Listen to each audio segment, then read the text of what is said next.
Hi, and thanks for watching. In this video, I wanted to look at core strength and core stability training as it relates to training in the internal styles of martial arts, such as Chen Tai Chi, Bagua, and Xingyi. So when I'm talking about core strength and core stability, these are the exercises like that you'd find in a Pilates class, or like a plank exercise or bird dog exercise. So when we're looking at these, we want to try and understand, do these relate to our training in internal styles? In internal styles, we talk a lot about developing internal power, allowing it to collect in the lower Dantian. And there's a question of, is this the same? Is this similar to core exercises? Short answer is no, they're different, but they are actually a little bit related to each other. So in this video, I want to look at how are they related? Is there some of these types of exercises that we can incorporate, or is there some of this exercise already in some of the exercises and practices and drills that we do? And understanding what their differences are so that we don't have it so that we're training things at cross purposes. And of course, in this video, I'll also include 2 Tai Chi exercises that relate to this whole topic.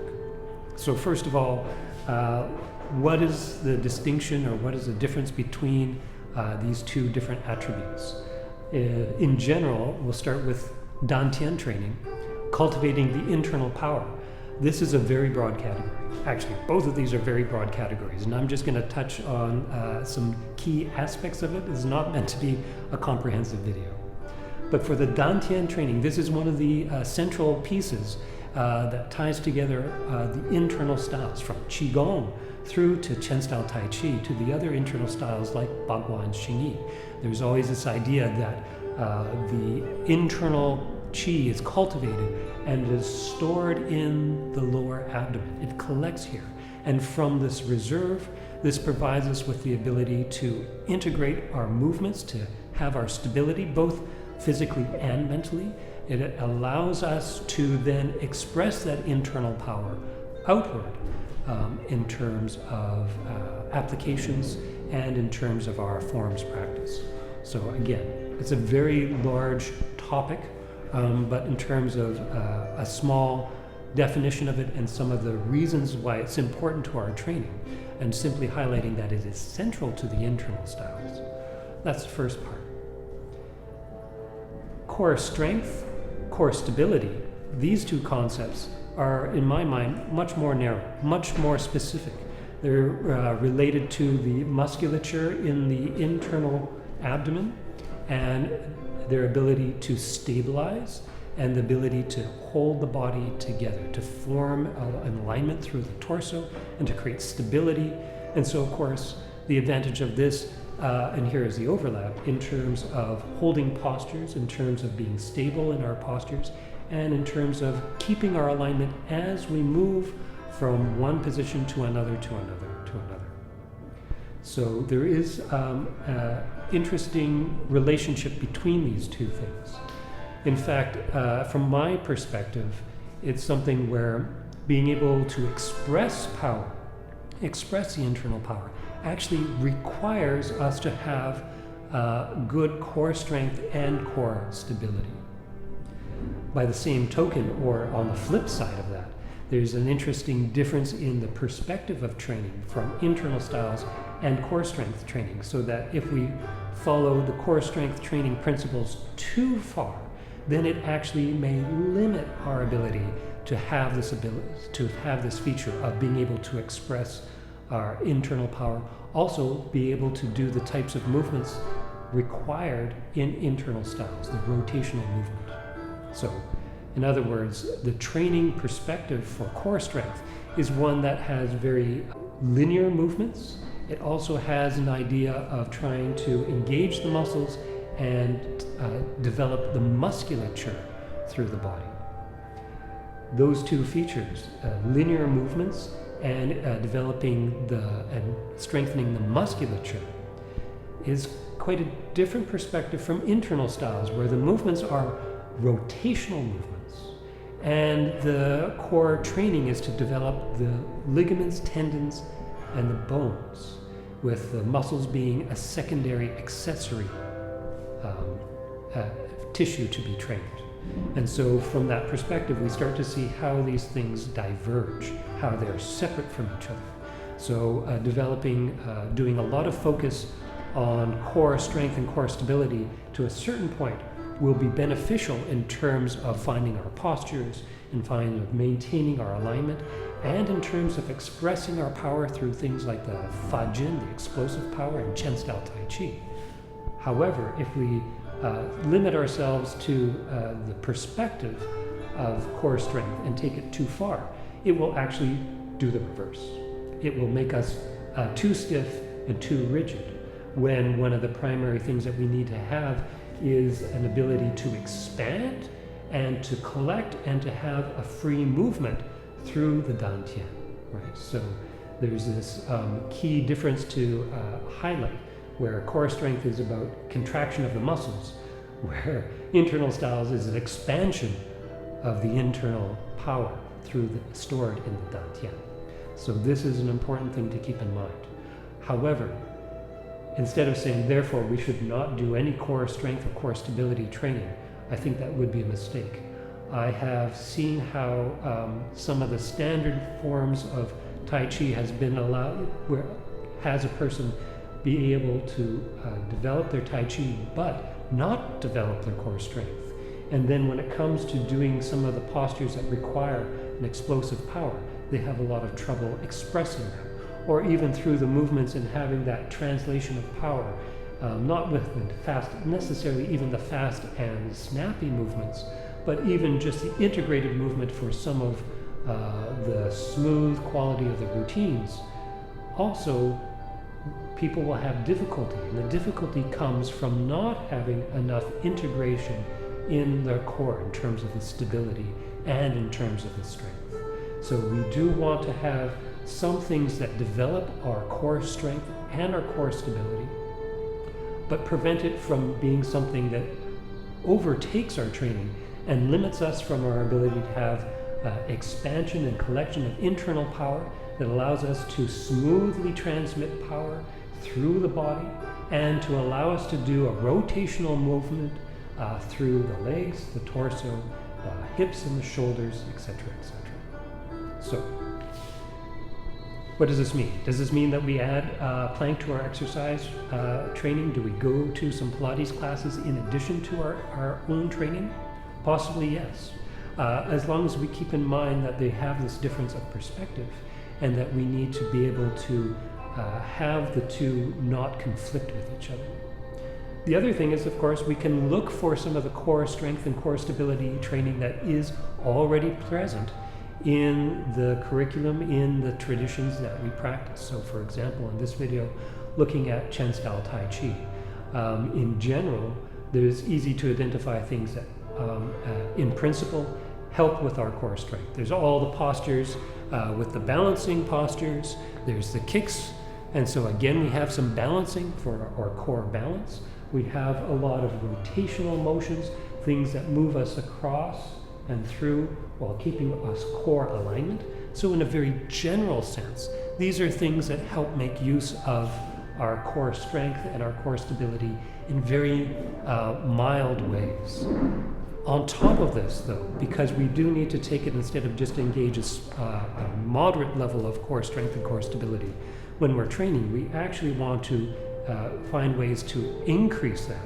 There are a couple of exercises that we can do that take our core strength and stability and raise it up to help us develop further with our internal style training.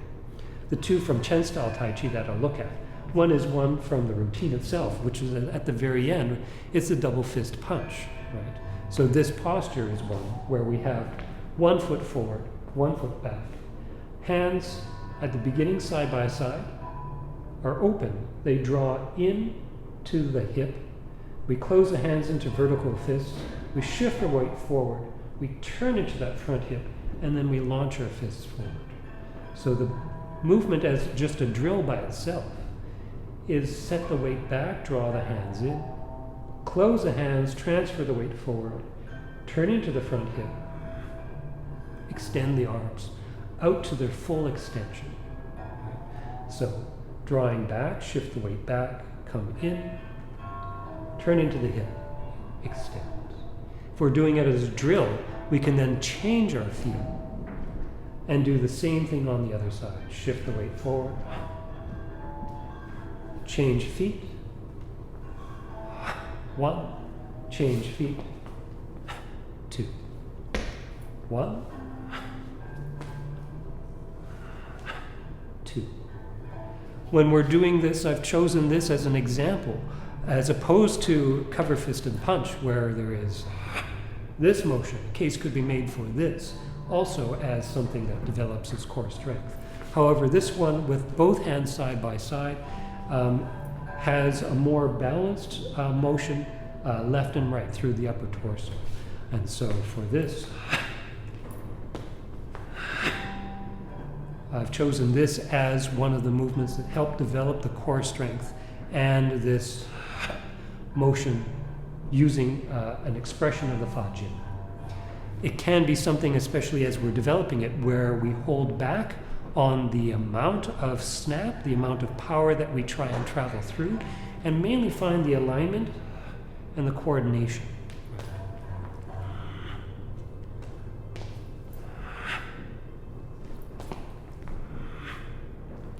We want to keep the hips relaxed. We want to keep the center of gravity down. We want to keep the shoulders down. We want to find a way to have this turn into the front hip and the motion generated through the turning of the lower dantian translated into a forward force that goes through the shoulders, not up into the shoulders. So it extends out to the ends of the fists. With this, the arms I mentioned is going into a full extension. So instead of something where it is using muscular tension to hold things back, allow it to extend to the full range, and that allows for that conditioning of the ligaments and tendons. And this is also why it's important to keep the shoulders down. We don't want to stress the ligaments and tendons through the neck and shoulder and the upper shoulders. What we want to do is develop the ligaments and tendons from across shoulder blades and along the shoulder girdle out to the connective ligaments and tendons through the arm and wrists. And so this motion is the first exercise. Switch the feet. Keep the motion even, smooth, and relaxed as the primary training. And then to test the training, to test our progress, we can then add a little bit of force through. The other one, which is a similar concept, is the rend. For again, this is training for the second routine in Chen Tai Chi, which is this sideways toss of the arms. First to one side, then to the other. Step, one side, step to the other side. Hands are just simply traveling from one side horizontally across. The wrists turn as we go across. And the motion is generated again from the dantian with this rotation and turn of the body to one side as the hands come across. And then at the end, the body is turning in the opposite direction of the arms. And again, the arm is allowed to go to its full extension, this time developing the ligaments and tendons across the shoulder from one side to the other. First, without adding internal power, finding that motion that turns the body to one side, and at the end comes back, and then the other side, same thing. Turn, and then open out. So the front of the shoulder, fairly open. There's a toss of the arm, full extension to one side. Then relax, step, other side, and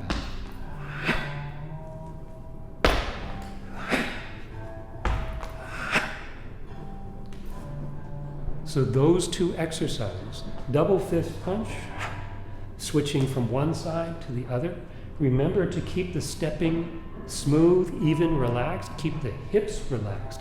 Allow the movement to be generated from the torso, both forward, this way, and on the second exercise, to one side and then to the other. Find the coordination that allows that force to be transmitted through the torso, out to the upper limb, out to the arm, not up and into the shoulder, which causes tension and stressing of the neck, and then allow that to come through. The way to find that line is to take it first without adding the force through. Training the body to find the alignment, to integrate and develop that core strength and core stability enough so that the force is generated through properly. So I hope this information is helpful for you. Keep training, keep practicing, and take care.